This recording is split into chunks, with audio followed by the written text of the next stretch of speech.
तेजी में भागला, नहीं तो पकड़ लियो तो कूच के रख दिया।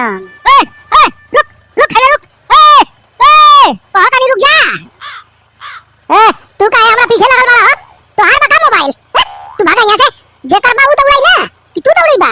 हम कहा तनी रुक जाने तो बहुत महंग पड़ जाई। अगर पकड़ा दी बना तो बड़ा मार मारे ना रुकब हम। न डब्बा बा एकर। हां और न मालिक के पता बा। अब मांगत हो 15,000 रुपया पुरान मोबाइल के। 3,000 रुपया लेबो तो बोला। 3,000 रुपया हे मर्दवा का बात करत हवा। हाय मोबाइलवा देखा कौन बा पहले ठीक से देखा था। 3,000 रुपया मिली देखें। मोबाइलवा तो ठीक लागता लेकिन कागज पत्र हइला नहीं थे, डब्बा हइला नहीं थे। आ तू बतावत हो कि चार्जरो नहीं थे तो 15,000 रुपया थोड़े देबे कर। 4,000 ले लिया। 4,000 हैं? जा जा पहले मुंह धो के आवा। आईफोन बा आईफोन 4,000 के मिली। 5 ले लिया। चोरी के तो बा। चोरी के नहीं खे हमरे बा। बस डब्बा में फेंक देले रहनी है। अर्जेंट पड़ गई बेचतानी। चोरी के नहीं खे। ए मर्दवा 1 लाख हम जानतानी। खोल के दिखा दी। आईफोन बा। अच्छा का बा हो?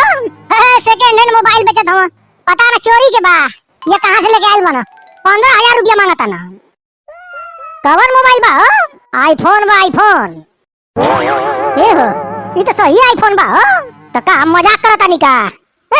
चार्जर खराब हो गई लेकर ए लिए बेचतानी। हमरा पैसा के जरूरत बा।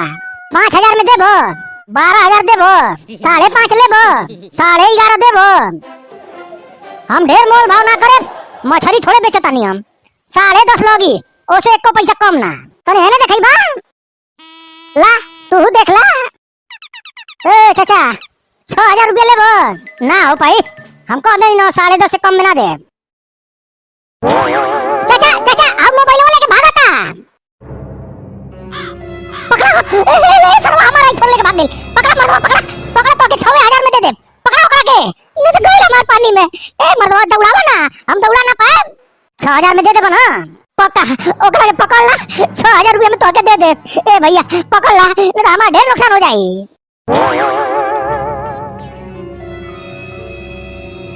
भागला यहाँ से तेजी में भागला नहीं तो पकड़ लियो तो कूच के रख दिया। ए ए रुक रुक है रुक। ए ए कहां तनी रुक जा। ए तू काहे हमरा पीछे लगल बा? तो हार बता मोबाइल। तू भागा यहाँ से। जेकर बा उ तो उड़ाई ना कि तू तो उड़ाई बा। हम कहा तनी रुक जाने तो बहुत महंग पड़ जाई। अगर पकड़ा दी बना तो बड़ा मार मारे ना रुकब हम।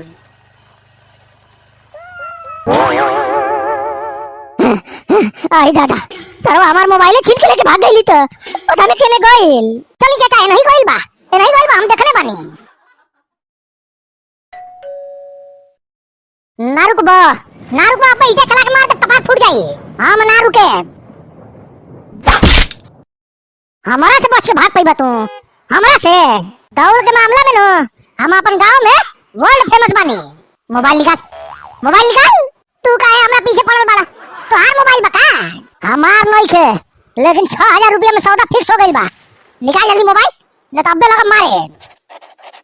आई चाचा आई पकड़ा गई बा। मारा सरवा के पहले कुचा पहले मन बढ़ी का ओके बाद मोबाइल लिया एकरा से। ना मरिया मत दे तानी मोबाइल। हम मोबाइल दे देता नहीं। हम मरला के जरूरत नहीं खे। तो हिम्मत कैसे भइले हैं? हमर हाथे में से मोबाइल ले ले कि देखी तो नहीं ओकरा बाद लेके भागे लगले हैं। ते का समझ ले रे लेकिन निकल ले। हम ना दौड़ैले रहती न तो निकलिए गइल रहत। तो अरे बस के बात रहल का पकड़ ले तो एकरा के। बात तो सही कहत हव। हम रहती तो ना पकड़ पौती।